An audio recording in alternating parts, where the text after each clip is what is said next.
Quizás no va a ser una enseñanza a la que estamos acostumbrados a escuchar.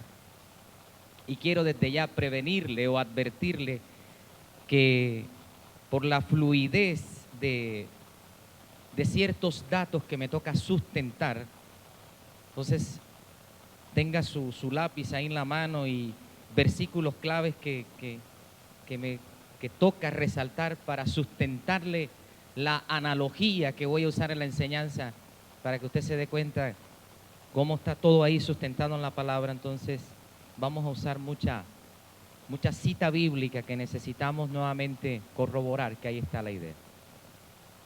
Entonces oramos confiando en el Señor, sea un tiempo especial de edificación para cada uno de ustedes. En el año 2004, exactamente el 16 de enero, se estrenó una película que se titulaba Mi novia Polly.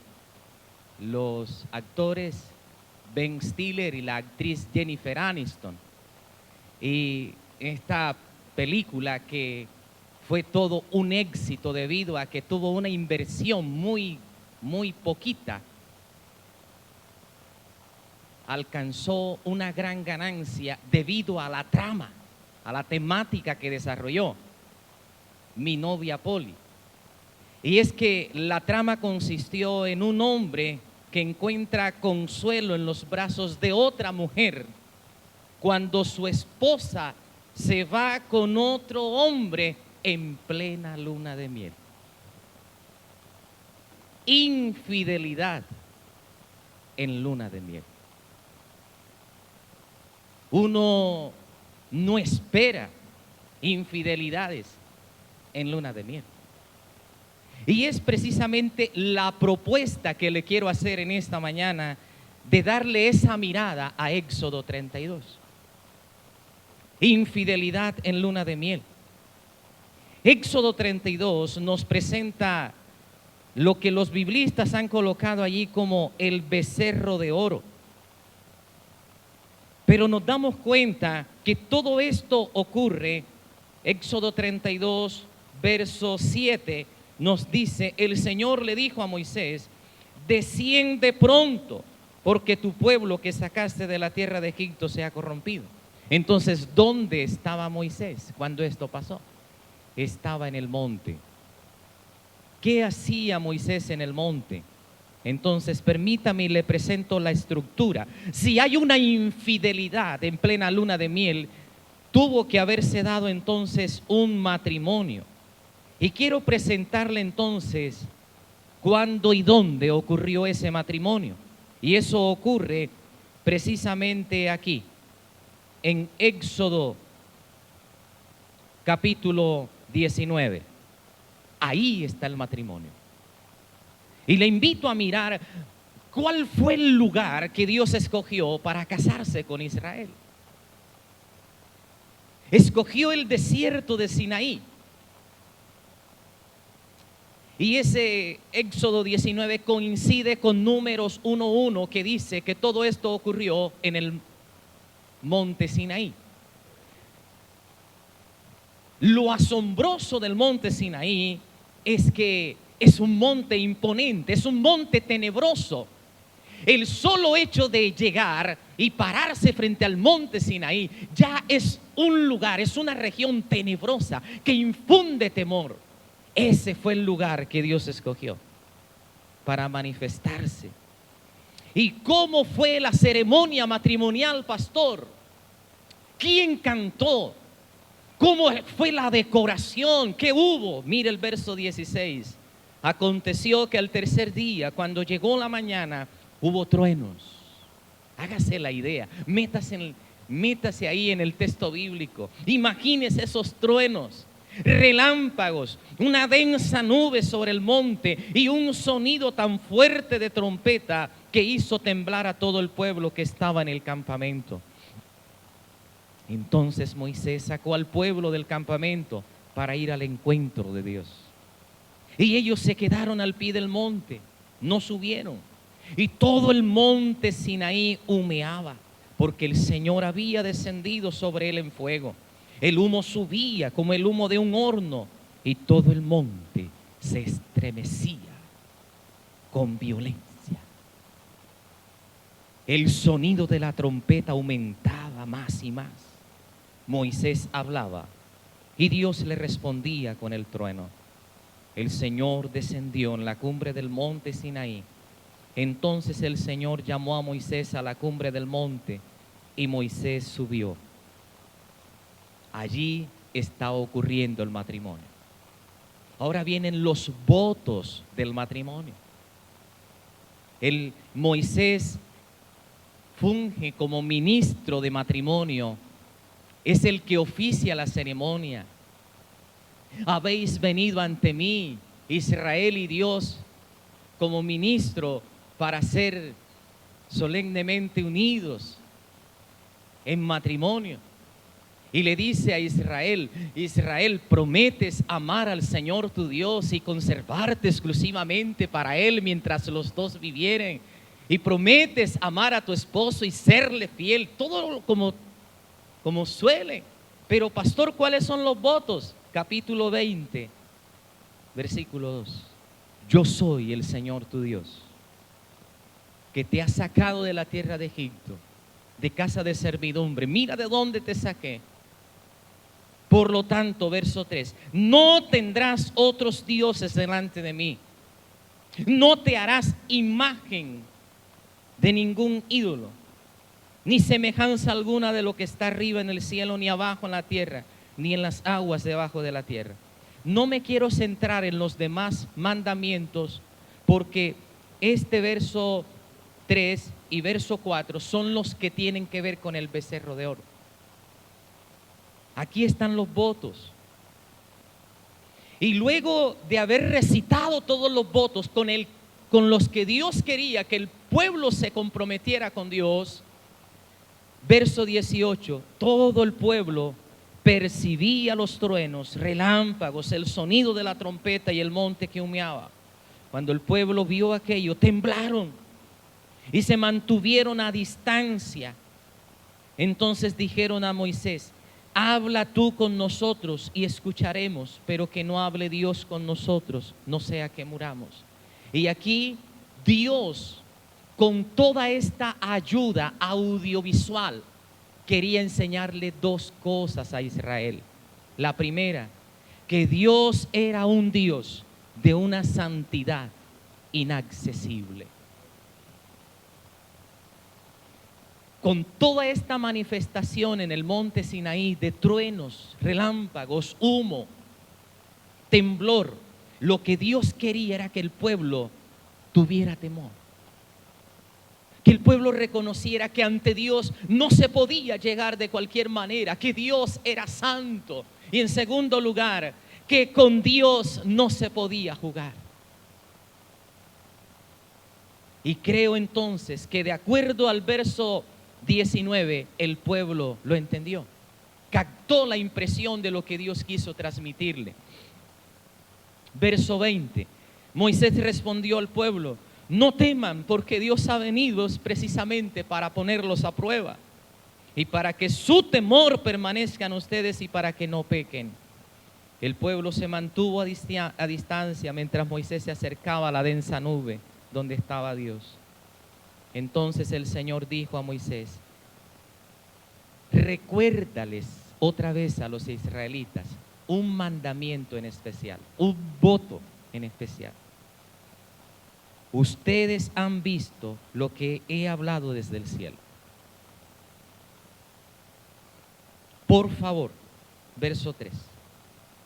No harán junto a mí dioses de plata ni dioses de oro. No se los harán. Sí se dio cuenta que se recitaron los 10 mandamientos, pero de los 10 mandamientos hay un mandamiento que Dios vuelve a resaltar como que por encima de los demás, como aquel esposo que se va a casar con la mujer y le dice: por favor, mira, yo te voy a pedir el favor, no me hagas esto, cuídate de todas estas cosas, pero en especial te resalto y te recalco esto, por favor. Ahora, usted se preguntará: ¿dónde están los anillos, pastor? Ahora vienen los anillos de matrimonio, capítulo 24. Cuando terminan, cuando están oficiando el matrimonio y Moisés está allí haciendo de ministro, entonces él va, le dice a Israel, viene donde Dios lo que dice Israel a Dios y luego lo que Dios le manda decir a Israel y se convierte en ese intermediario, en ese vocero. Entonces, ¿qué responde el pueblo de Israel? Israel, ¿prometes amar al Señor tu Dios? ¿Prometes serle fiel? ¿Prometes aceptar a Dios por tu legítimo esposo para vivir con él conforme a lo ordenado en el santo estado del matrimonio? ¿Y prometes serle fiel y cumplir todos estos votos? Capítulo 24, verso 3. Israel dice, acepto, me caso con Dios. Moisés vino y contó todo al pueblo, todas las palabras del Señor y todas las ordenanzas, y todo el pueblo respondió a una y dijo, haremos todas las cosas que el Señor ha dicho. Ah, que así es la cosa. ¿Qué prenda le entregas entonces a Dios como testimonio de los votos que acabas de hacer? Un anillo. Viene el anillo. Verso 7. Luego tomó el libro del pacto y lo leyó a oídos del pueblo y dijeron, todo lo que el Señor ha dicho haremos y obedeceremos. Entonces Moisés tomó la sangre y la roció sobre el pueblo y dijo, esta es la sangre del pacto que el Señor ha hecho con ustedes según estas palabras. Aquí está la evidencia. El anillo te recuerda el voto matrimonial. La sangre rociada les recordará el voto matrimonial que hicieron con Dios. Entonces, por favor, Israel, acércate al altar y firma entonces el acta matrimonial. Israel pasa y firma. Moisés sube con el acta matrimonial, donde Dios, versículo 12, el Señor le dijo a Moisés, sube hasta mí y espera allí, y te daré las tablas de piedra con las tablas de piedra con la ley y los mandamientos que he escrito, para instruir a mi nueva esposa sobre cómo quiero que vivamos en esta vida matrimonial. Moisés se levantó con Josué su ayudante y subió Moisés al monte de Dios y dijo a los ancianos, espérennos aquí hasta que volvamos a ustedes. Aarón y Hur estarán con ustedes. El que tenga algún asunto legal acuda a ellos. Entonces Moisés subió al monte y la nube cubrió el monte. Estaba Dios desesperado. Moisés, ¿qué dijo Israel? Me aceptó como esposo con todas esas condiciones y requisitos que le puse. Y Moisés sube con el acta y le dice, aquí está, te aceptaron. ¡Wow! Listo, entonces Moisés, a partir del capítulo 25 ¿hasta dónde termina Éxodo? Hasta el 40. Usted se va a dar cuenta que Dios empieza a decirle a Moisés, escribe ahora cómo quiero que sea la relación de matrimonio mía con Israel, el tabernáculo. El tabernáculo, Dios le empieza a dar el diseño. Capítulo 25, verso 9. Conforme a todo lo que te voy a mostrar, conforme al diseño del tabernáculo y al diseño de todo su mobiliario, así ustedes lo harán. La adoración hace parte de la forma como Dios quiere ser tratado. Es como ese hombre que se casó con la muchacha y le dijo, ven acá, aquí está un listado de las cosas que por favor te pido, como mi nueva esposa, no me cocines ni me prepares. Aquí está. Estas son las cosas como me gusta. Yo recuerdo recién casado, a mí me gusta el arroz un poquito aguadito, a mi esposa seco, y eso, ella acostumbrada a desayunar con jugos fríos y yo sin café con leche caliente no he desayunado. Y eso costó, entonces ahí, eso es lo que Dios va a hacer aquí ahora con Israel. Decirle cómo quiere Dios ser tratado, cómo quiere Dios ser adorado en su vida matrimonial con Israel. La adoración y el diseño viene de Dios. Mire el capítulo 25, verso 40. Mira que los hagas según el diseño que te ha sido mostrado en el monte. Capítulo 26, 30. Entonces levantarás el tabernáculo según el plan que te ha sido mostrado en el monte. Entonces, preste atención y aquí está el engranaje. ¿Qué está haciendo Moisés en el monte? Apenas Moisés está recibiendo un manual de adoración. Dios le está redactando a Moisés un manual de adoración sobre cómo Dios quiere ser adorado, cómo es que lo adoran en el cielo y cómo quiere ser adorado en la tierra. Y apenas Moisés lo está escribiendo para traérselo al pueblo de Israel. Y en Éxodo 32 encontramos entonces que el pueblo inventó su propio manual de adoración.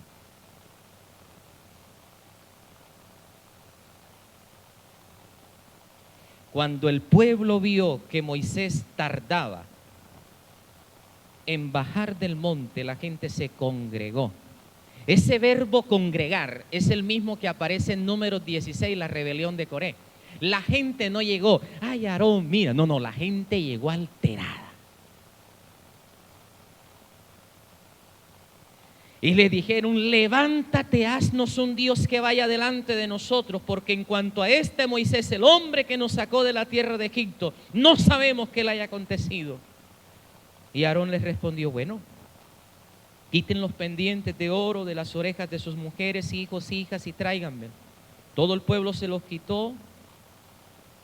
Él los tomó en sus manos y les dio forma con buril e hizo de ellos un becerro de fundición. Y ellos dijeron, este es tu Dios, Israel, que te ha sacado de la tierra de Egipto.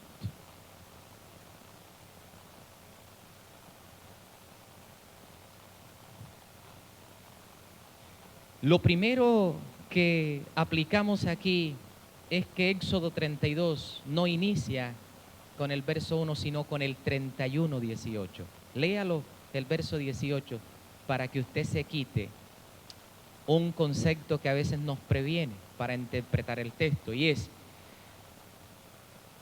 si nosotros leemos Éxodo 32 desde el verso 1, usted va a decir, pastor, pero claro, entienda por favor a la gente.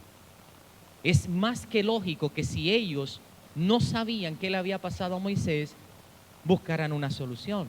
Pero el verso 18 dice que cuando el Señor terminó de hablar con Moisés sobre el monte Sinaí, le dio las 2 tablas de piedra escritos por el dedo de Dios. Lo que va a decir el 31:18 era que ya Moisés venía. Entonces el problema fue del pueblo de Israel. ¿Por qué se desesperaron? El desespero.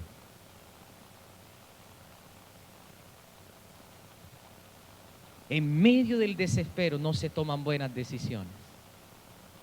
Lo que deja dicho entonces que esta decisión queda sin justificación.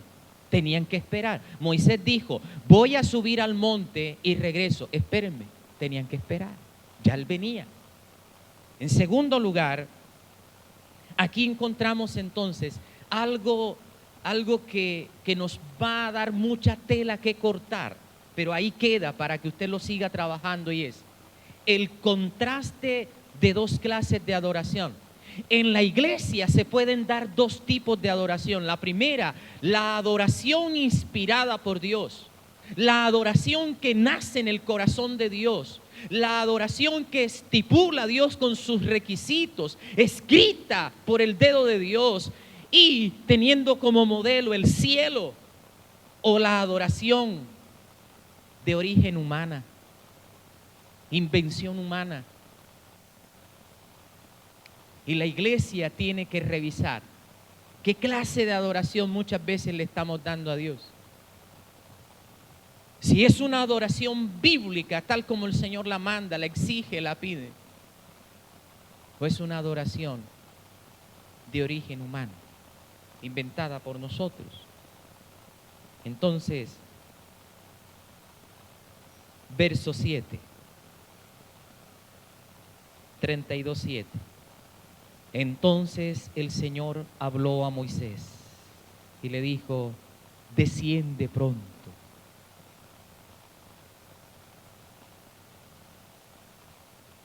porque tu pueblo es como cuando habla, présteme atención, es como cuando habla un esposo herido que le pusieron los cachos, le comenta a otro y le dice: imagínate con lo que me salió la tuya.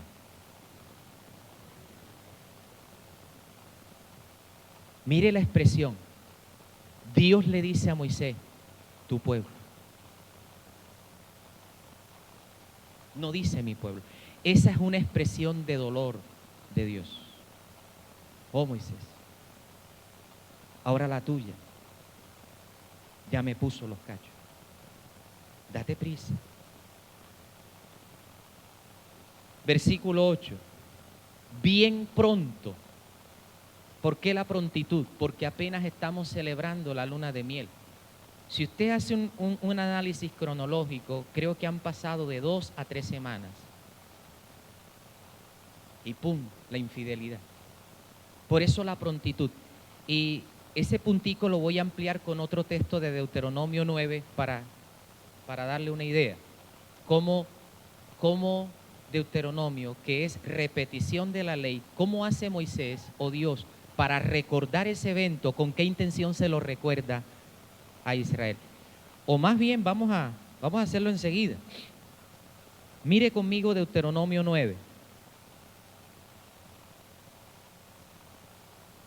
Y vamos a leer. Recuerde que Deuteronomio es repetición de la ley. ¿Por qué Dios tiene que recordar la infidelidad? Deuteronomio capítulo 9, verso 4. Entonces, no digas en tu corazón cuando el Señor tu Dios los haya echado delante de ti: por mi justicia el Señor me ha hecho entrar para poseer esta tierra, sino que es a causa de la maldad de estas naciones que el Señor las expulsa de delante de ti. No es porque tú fuiste fiel que te estoy dando todo lo que tienes como esposa mía. Si yo te doy como mi esposa casa, carro, finca, cabañas y todo lo que... Quiero decirte que todas esas bendiciones no te las estoy dando porque tú te las merezcas. Entonces, ¿por qué?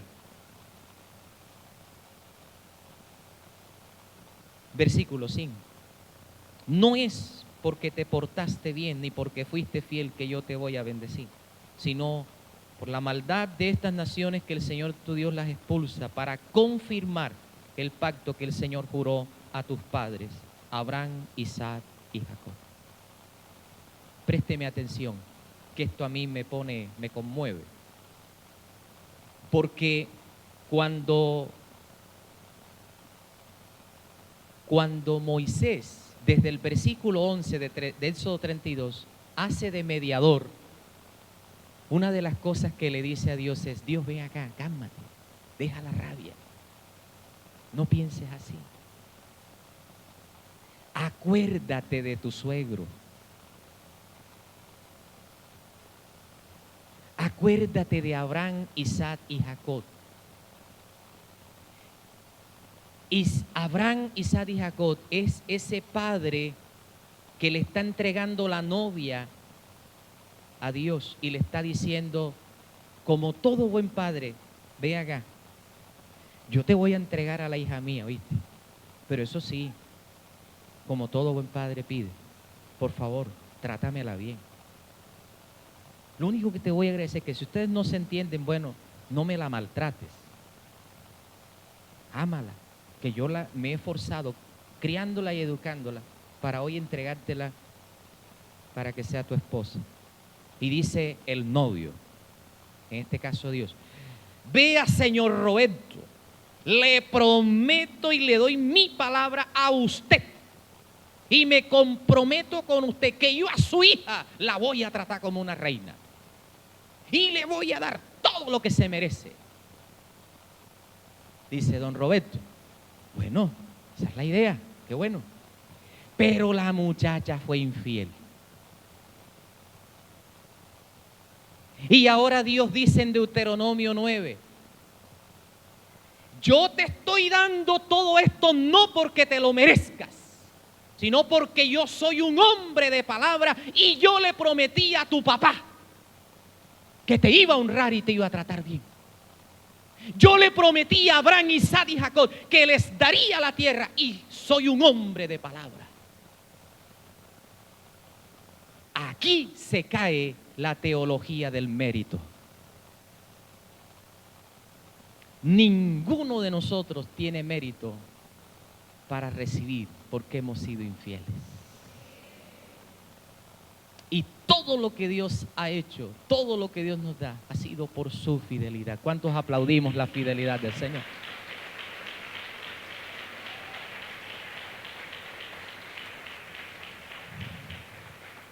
Deuteronomio 9:7, acuérdate, no olvides cómo provocaste a ir al Señor, porque Dios se airó.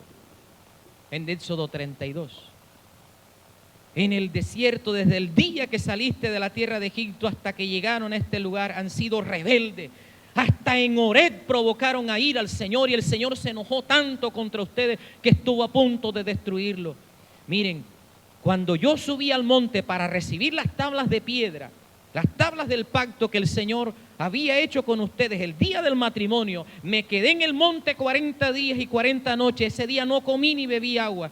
El Señor me dio las 2 tablas de piedra escritas por el dedo de Dios. En ellas estaban todas las palabras que el Señor había dicho en el monte, en medio del fuego, el día de la asamblea, el día del matrimonio. ¿Se acuerdan? Bueno, y aconteció después de 40 días y 40 noches que el Señor me dio las 2 tablas de piedra, las tablas del pacto. Y el Señor me dijo, levántate, corre, date prisa, porque tu pueblo que sacaste de Egipto se ha corrompido. Pronto se han apartado del camino que yo les había ordenado y se han hecho un ídolo de fundición. También el Señor me habló y me dijo, he visto a este pueblo y en verdad es un pueblo terco. Déjame que los destruya y borre su nombre de debajo del cielo. Y de ti haré una nación más grande y más poderosa. Y volví y descendí del monte mientras el monte ardía en fuego y las 2 tablas del pacto estaban en mis 2 manos. Y vi que en verdad ustedes habían pecado contra el Señor su Dios. Le habían puesto los cachos con otro Dios. Y se habían hecho un becerro de fundición. Pronto se habían apartado del camino que el Señor les había ordenado. Y yo tomé las 2 tablas y las arrojé de mis manos y las hice pedazos delante de ustedes. ¿Con qué intención le recuerda Dios este suceso a Israel? Para decirles, todo lo que el Señor ha hecho, lo ha hecho por gracia. No merecen lo que el Señor les ha dado. Volvamos a Éxodo 32. Y miremos entonces, versículo 9.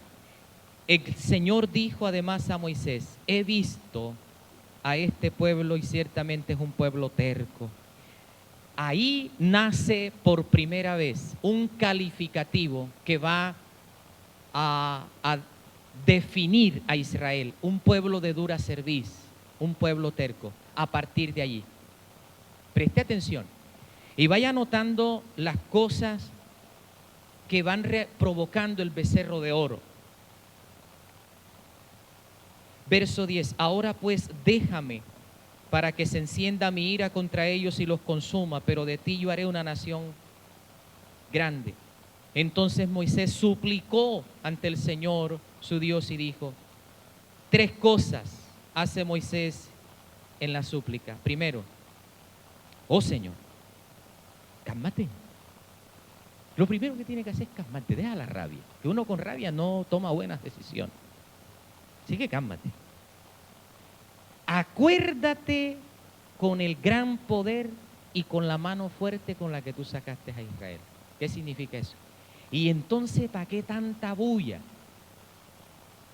Ese era el afán que tenías de casarte. Cálmate.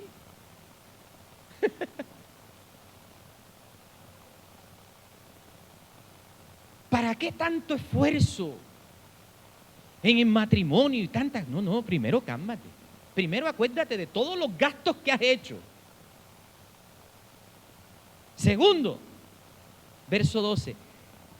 ¿Tú no te has puesto a pensar en lo que van a decir los egipcios a lo que se enteren de que mataste a la novia tuya en luna de miel acá en el desierto? ¿Qué van a decir? Que eras un tipo caprichoso. Así que bájale al tono. Moisés a Dios. Deja el capricho. Y tercero, ¿qué va a decir el suegro tuyo?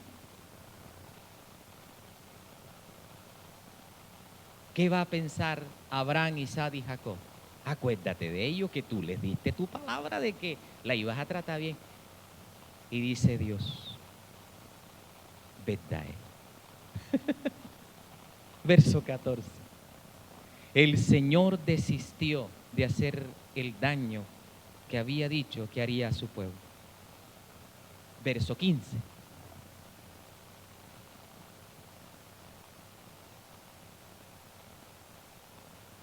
Verso 15. Entonces se volvió Moisés y descendió del monte con las dos tablas del testimonio en su mano, tablas escritas por ambos lados, por uno y por el otro estaban escritas.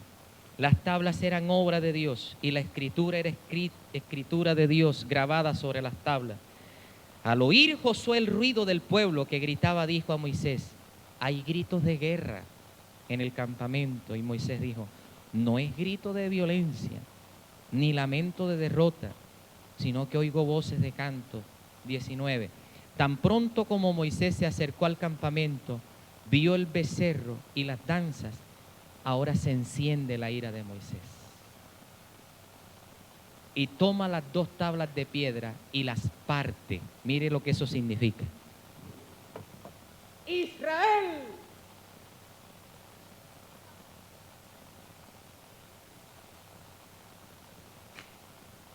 hasta aquí llegó el matrimonio tuyo con Dios.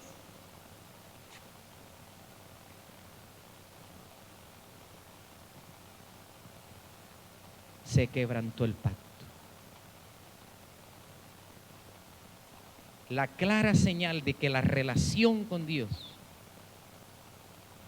se terminó fue aquí. Y tomando el becerro que habían hecho, lo quemó en el fuego y lo molió hasta reducirlo a polvo y lo esparció sobre el agua e hizo que los israelitas la bebieran. Y desde el verso 21, que es lo que voy a desarrollar, viene la confrontación. Pero antes de eso, vaya mirando entonces todo lo que va desencadenando en el corazón de Dios la infidelidad de Israel. Tu pueblo, no dice mi pueblo, una señal de dolor. Segundo, oh Moisés, esta mujer con la que me casé me salió terca, ¿oíste? Una mujer de dura cerviz. O sea, yo aquí me embalé. El embalado no somos nosotros, es Dios encartado con nosotros. Tercero, la decisión de Dios de quererlos destruir. Los voy a destruir. Y la intercesión de Moisés, cálmate. Pero aquí viene algo doloroso, preste atención. Moisés, capítulo 32, verso 34. Dios le dice a Moisés una cosa. Ven acá, Moisés. Yo no voy a vivir más con esa mujer. ¿Cómo así? No, yo no. Esa mujer, Israel es un pueblo terco. Pero Moisés le dice a Dios, Dios, y entonces, pero vamos para la tierra prometida. ¿Y cómo queda entonces el plan tuyo? Mire lo que dice en el 34.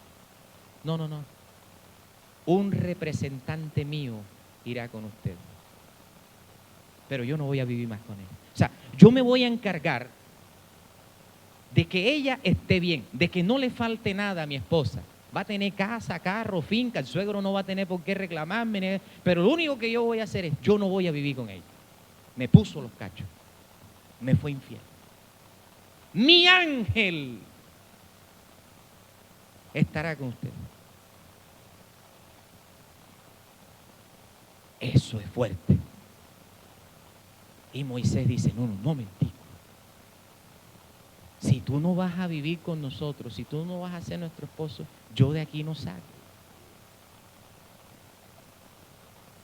Capítulo 34.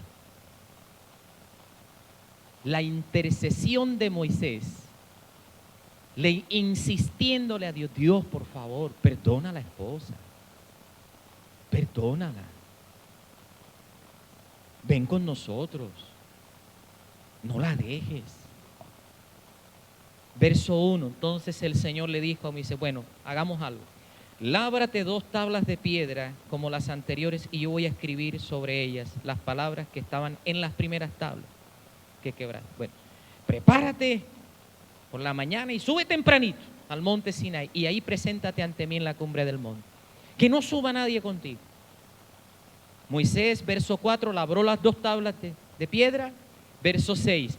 Entonces pasó el Señor por delante de él y proclamó, el Señor, Dios compasivo y clemente. El Señor se paró ante Israel y le dijo, Israel, el Señor es un Dios compasivo. Me acaba de decir que te perdona y que quiere volver a vivir contigo. Está dispuesto a reconciliarse. Aleluya. Y dice el verso 9, dice Moisés, porque Dios tuvo compasión, lento para la ira y grande en misericordia. Te tuvo misericordia.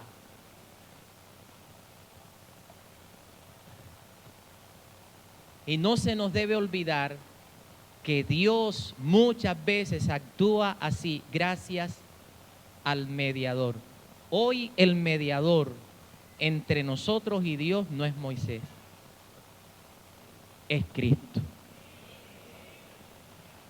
Y que muchas veces ante nuestras infidelidades y nuestras faltas, usted se imagina a Cristo delante del Padre diciéndole, no te aires, cálmate, perdona, ten misericordia de él. Verso 9. Y dijo, si ahora, Señor, he hallado gracia ante tus ojos, vaya ahora el Señor en medio de nosotros. Aunque el pueblo sea terco, perdona nuestra iniquidad y nuestro pecado y tómanos nuevamente como posesión tuya, como la esposa que queríamos ser. Verso 10. Entonces Dios contestó, bueno, voy a hacer un pacto otra vez. Y yo quise nuevamente darles todo el panorama para poderles sustentar la analogía. ¿Ya? Pero aquí hay mucho material. Entonces voy a centrarme ahora sí en cosas puntuales, sencillas y para nuestra vida hoy. Éxodo entonces 32, desde el verso.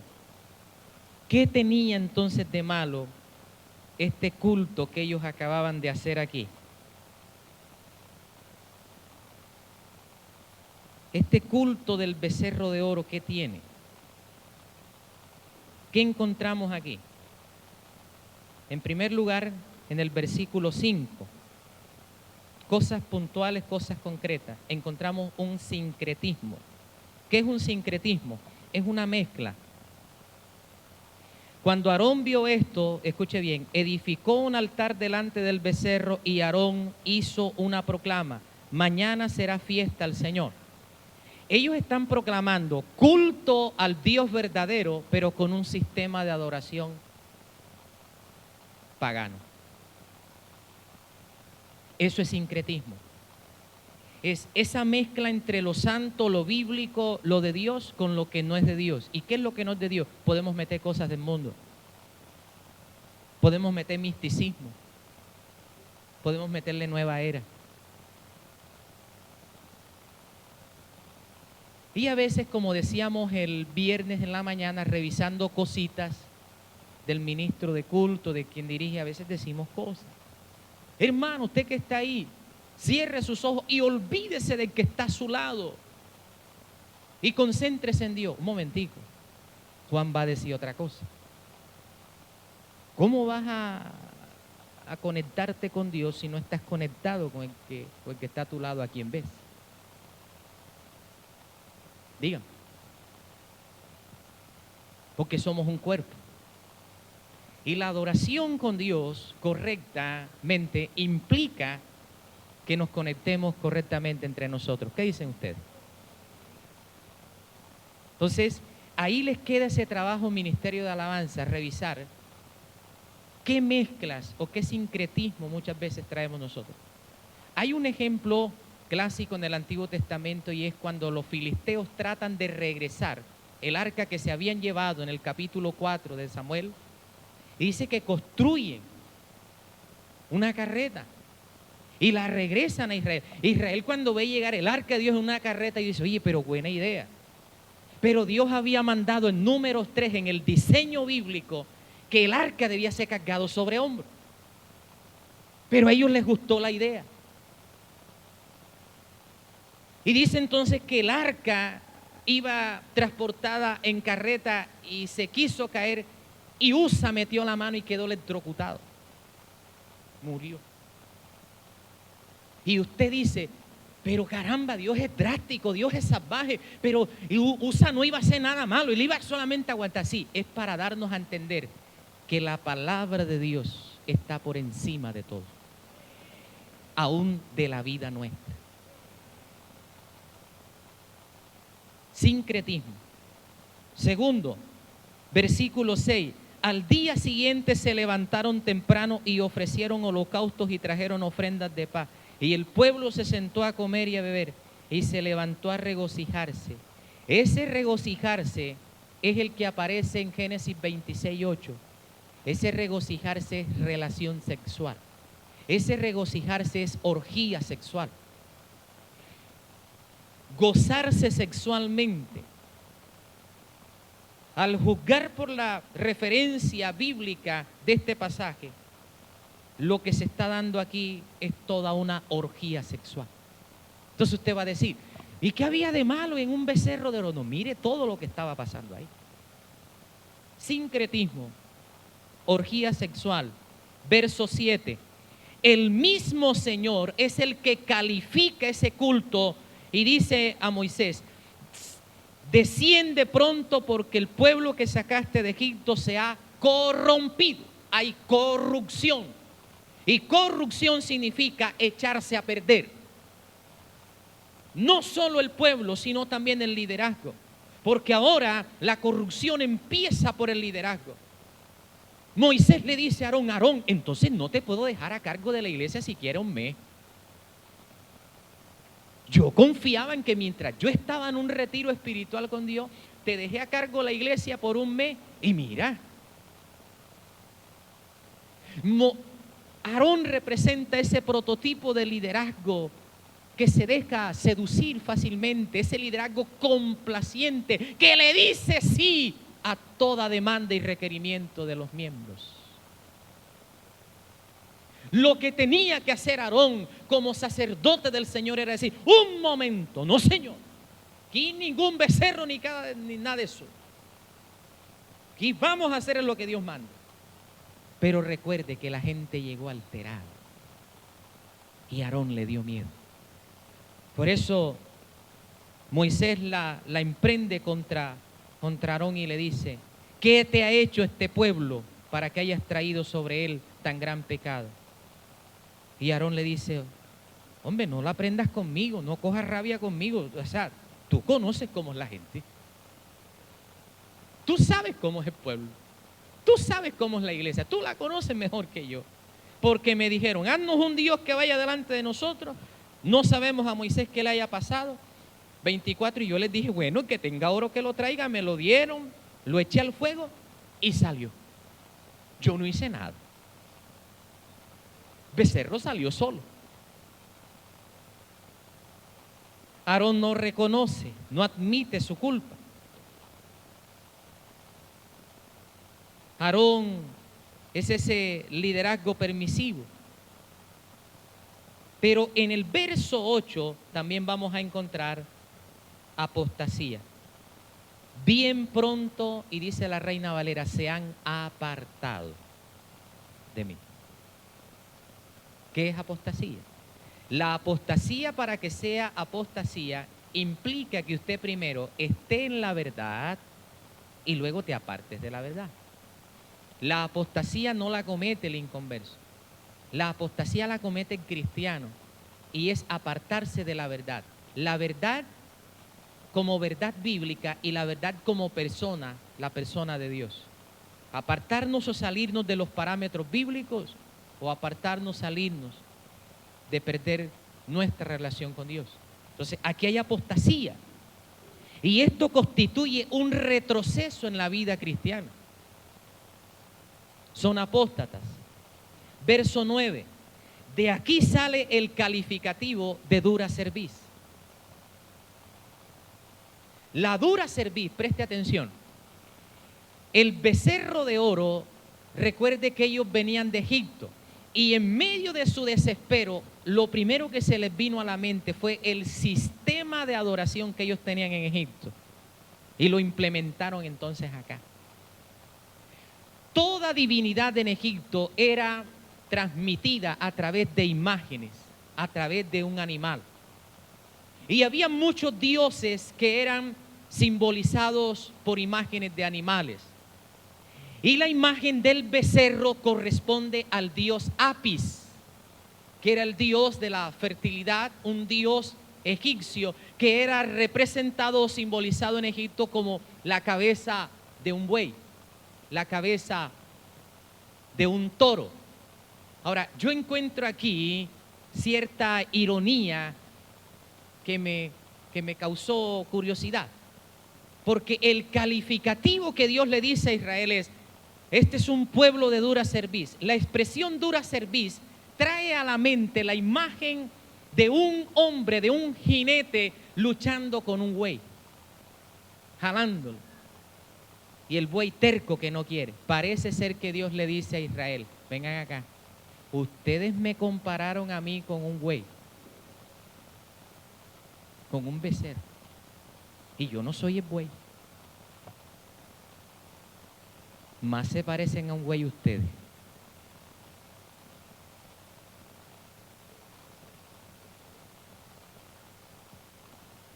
Verso 10. Ahora déjame para que se encienda mi ira. Provocó la ira del Señor. Desata la ira de Dios. Y ahora vienen entonces los pasos para la restauración. Para la restauración se necesitó entonces del mediador, Moisés. Hoy necesitamos de Cristo. Preste atención. La realidad y la experiencia diaria del pecado en la vida nuestra hace necesario que tengamos un mediador.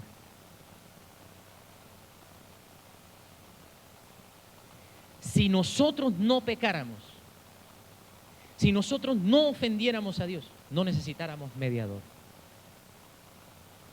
Pero la presencia del pecado en nosotros hace necesario que exista un mediador, un Salvador. ¿Quién es ese mediador? ¿Cuántos aplaudimos a Cristo?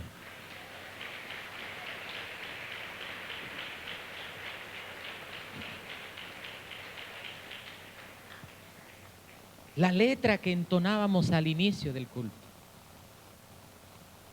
Tus ojos revelan que yo nada puedo ocultar. Esa es la realidad, venimos así. ¿Qué le va a ocultar usted a Dios?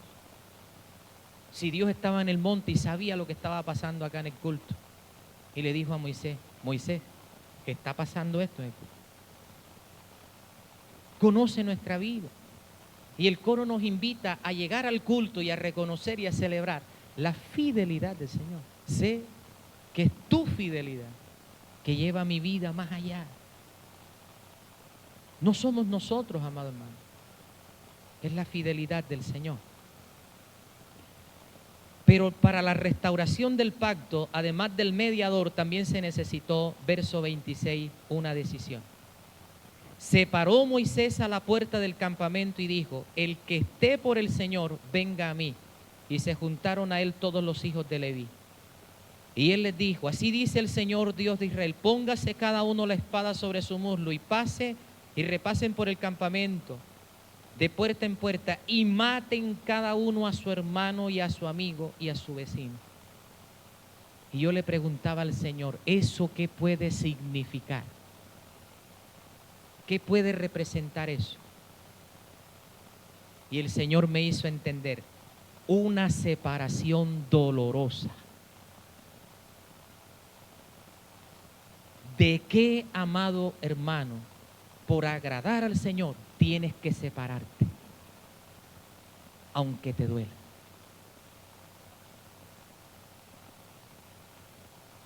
¿De quién tienes que separarte y cortar con la espada, implicando dolor? Pastor, Señor, me dolió cortar con estas amistades, pero no me estaban trayendo bien. Separación dolorosa. Porque cuando queremos agradar al Señor y cuando queremos en realidad llegar a la meta, nos toca poner la mirada en Cristo. Y versículo 28. Los hijos de Leví entonces hicieron conforme a la palabra de Moisés y cayeron aquel día unos 3,000 hombres del pueblo.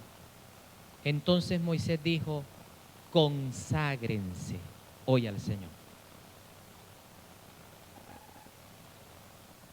Esa misma figura, preste atención, es la que va a usar Pablo en 2 de Timoteo 2:20 al 22.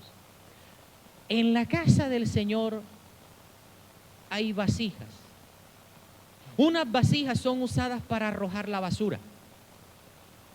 Otras vasijas son usadas para uso honroso, donde toma agua quizás una persona importante.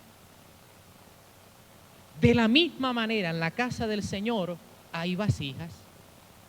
Y si tú quieres ser una vasija de honra para el Señor, usada por Él, para su gloria, santifícate. Conságrate al Señor y serás usado para su honra. Si no te consagras, serás entonces usado para deshonra. Si te purificas, serás un balde donde se deposite agua limpia que calme la sed para otros. Pero si no lo haces, serás un balde que servirá entonces para arrojar basura. ¿Eres balde? Sí. ¿De qué depende el uso? Dice Pablo.